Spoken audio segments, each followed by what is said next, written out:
Oompa loompa doopa dee doo. I've got another review for you. Oompa loompa doopa dee dee. If you are wise, you'll listen to me. Scrumdiddlyumptious. What is up, everybody? RandomRandomMan here, bringing you my review for Wonka. Based on the characters by Roald Dahl, the plot of this musical fantasy film tells the origin story of Willy Wonka, played by Timothée Chalamet, featuring his early days as a chocolatier. Going into this movie, I had moderate expectations. But before going any further, I should give my background on Willy Wonka and the book that he came from, Charlie and the Chocolate Factory by Roald Dahl. This is one of the most popular children's books of all time, as it says in the back of the cover of this edition that I have. And I remember reading it as a kid. It's one of the most iconic stories from one of the most iconic authors for children of the 20th century. And I think just one of the most iconic authors ever. What a pure imagination he had, pun intended. Shout out also to the much slept on sequel, Charlie and the Great Glass Elevator. This book, of course, went on to have a couple of film adaptations, first with 1971's Willy Wonka and the Chocolate Factory, directed by Mel Stewart. And yes, this is the Blu-ray edition. It just came with this big anniversary set. If I open it up, yeah, you can tell. And, whoop, there we go.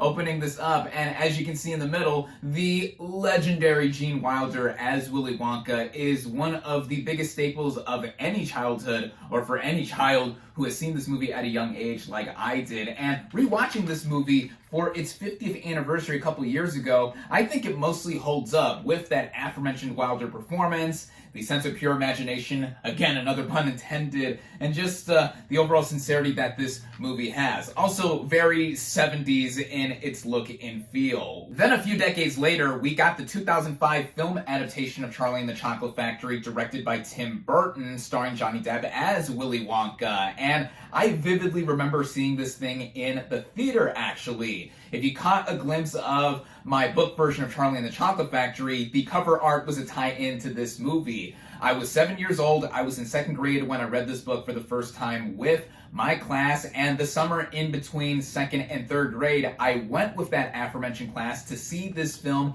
in theaters, and I really enjoyed it at the time, and I still really enjoy it now. I remember it being well received when it came out, but almost 2 full decades on, I guess more people look less fondly on it, mainly with Johnny Depp's performance as Willy Wonka. Personally, I was just blown away that it was really Johnny Depp playing Willy Wonka. My 7-year-old mind, is that really Johnny Depp? Yeah, between that and Pirates of the Caribbean, all of that. I also defend that film version, not just out of pure nostalgia, but because one, it is closer to the book in terms of it being an adaptation, leaning into the more darker themes, and two, with director Tim Burton at the helm, he captured a lot more of the essence of the book, I felt, and also himself having a pure imagination. Okay, I gotta stop using that pun.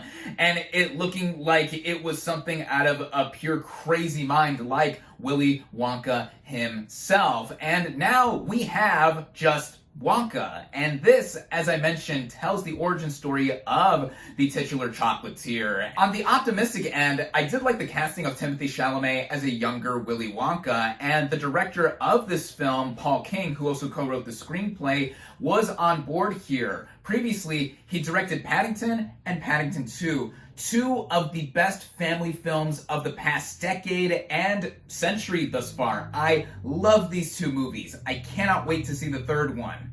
That was until I found out that King stepped down from doing that film to do Wonka, and that is where some of my pessimism comes in, because the look of this film, while also having me on board, it being a full-on musical, unlike the previous two film adaptations of Charlie and the Chocolate Factory, made me think this was just going to be a more idealized version of the story, and it wasn't going to lead into the origins of what made this twisted chocolatier come up with this whole chocolate factory thing. But There has been a resurgence of popularity with Wonka recently. There's a Broadway show with him. Of course, people are still reading Charlie and the Chocolate Factory, keeping Roald Dahl stories alive, and, just seeing a new version of this character, a new rendition of him in any form, still had me looking forward to it in some senses. Luckily for me, I was able to head out and see this thing in theaters where it is only currently available. Starting out with the cast and their performances, we have Timothée Chalamet as the title chocolatier himself, Willy Wonka.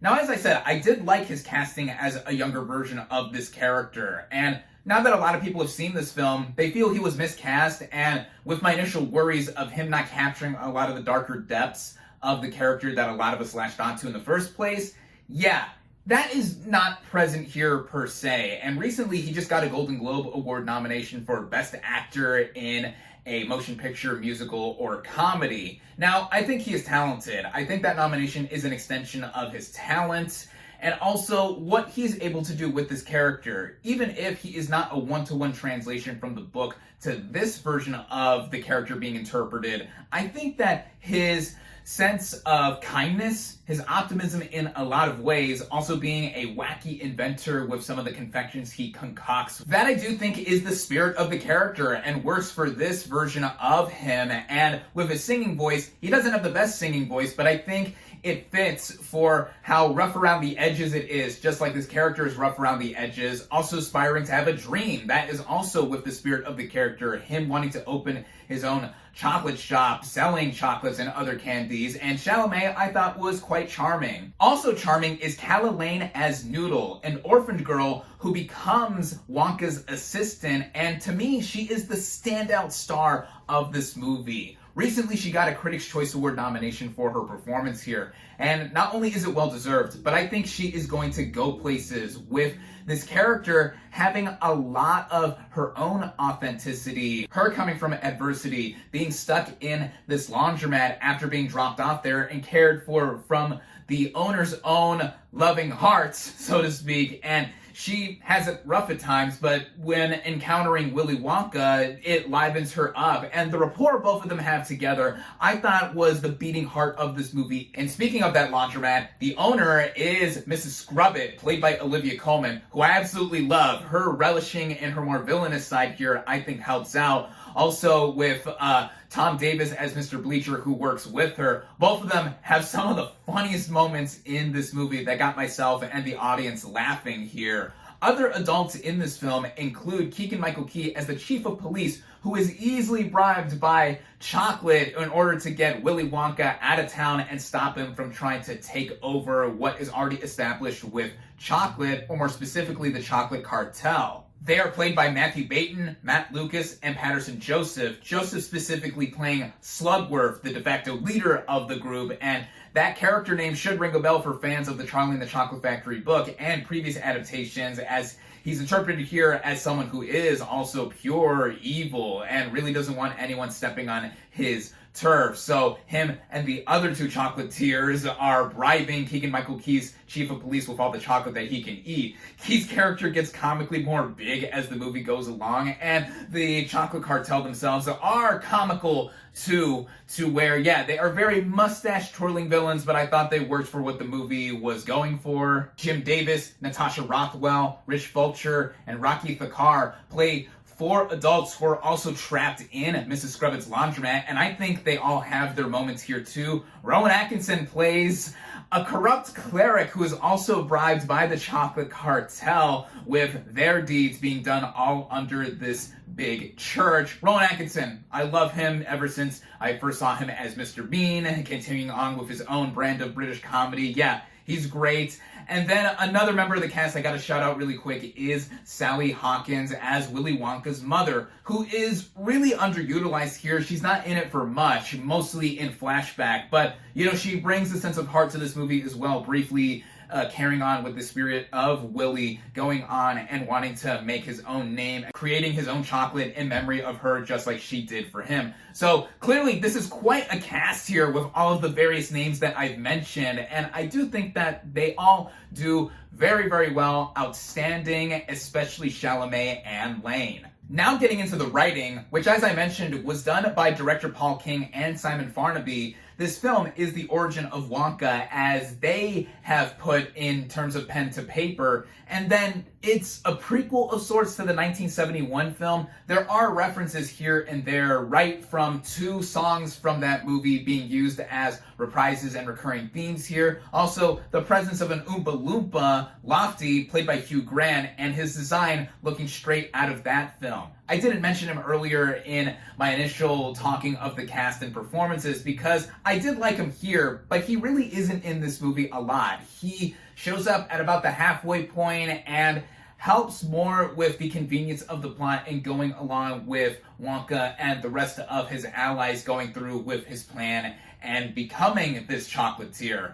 And I think that with how the movie is in its simplicity, it mostly works in its favor because we get to see how Wonka is coming from essentially nothing except for his own mind and inventions to help him get by. He eventually gets swindled into being stuck at Mrs. Scrubbett's laundromat like the rest of some other characters I've mentioned and has to work off a debt while trying to make a name for himself in the chocolate game. And I think that is enough motivation to get a lot of people into his own plight, his own journey to be able to have his dreams come true. Of course, this is a film geared more towards families and kids, so in terms of some of the writing, there are plot conveniences. As I just mentioned with Hugh Grant playing an Oompa Loompa, his integration is more so for callbacks to that 1971 film and also how the movie eventually plays out within the third act, which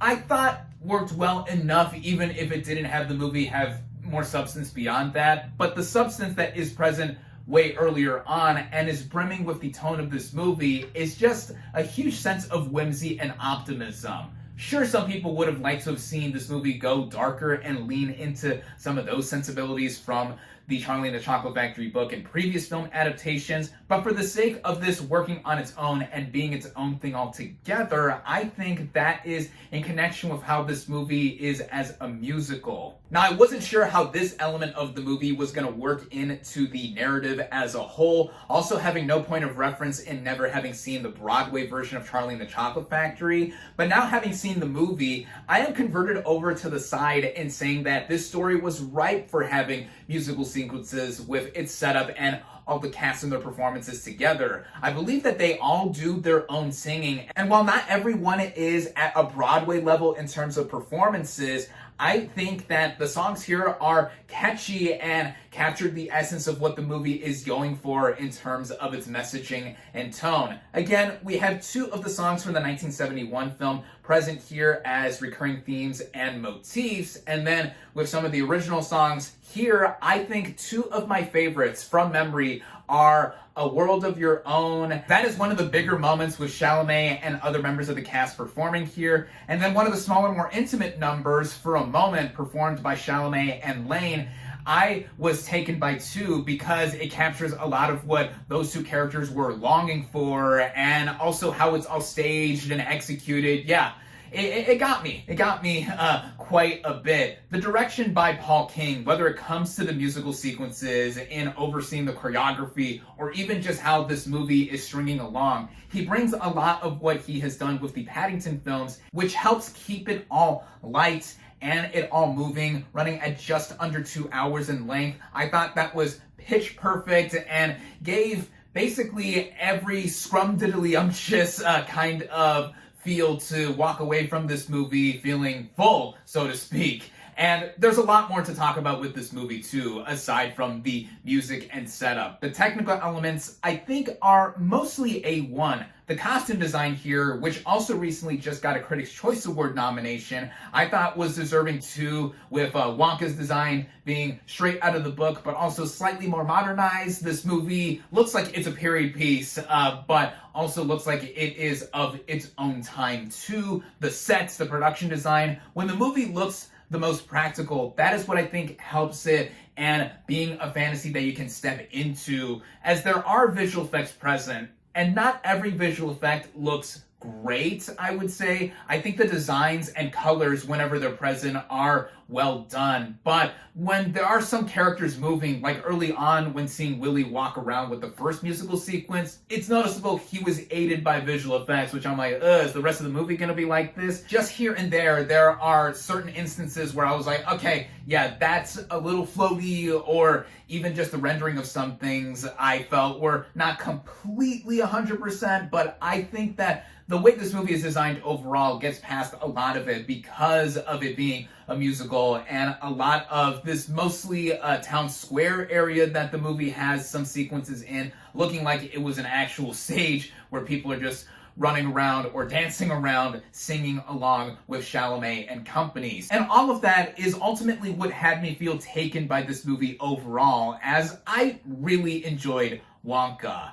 This film has a lot of elements that will make members of the movie-going community choose this as their Christmas Day movie. And I can see why, because it has a holiday feel, but it not being holiday themed, and also the messaging, it being pure in its heart, pure of imagination. I promised I'd stop making that pun, but yeah, it really fits with how Chalamet and King have crafted a merry musical full of that and other attributes here. And if I were to compare it to King's Paddington movies, this is not necessarily on the same level, because I think those movies are just one of a kind, or two of a kind specifically. They're just special films. And on that note, if I were to compare it to the previous film adaptations of Charlie and the Chocolate Factory, I wouldn't. I'm not going to do that, because now having seen all three movies, they're all really different. This one most different overall, because it is not a straight adaptation of that story. It's its own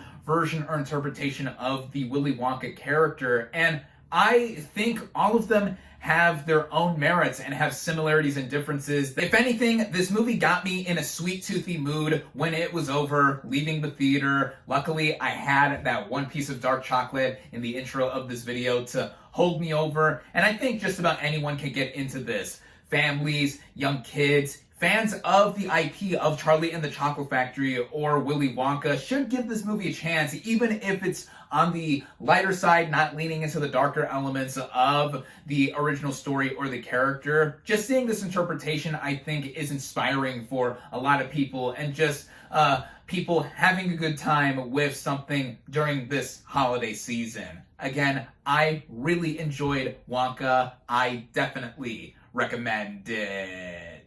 My final verdict for Wonka is 4 out of 5 stars.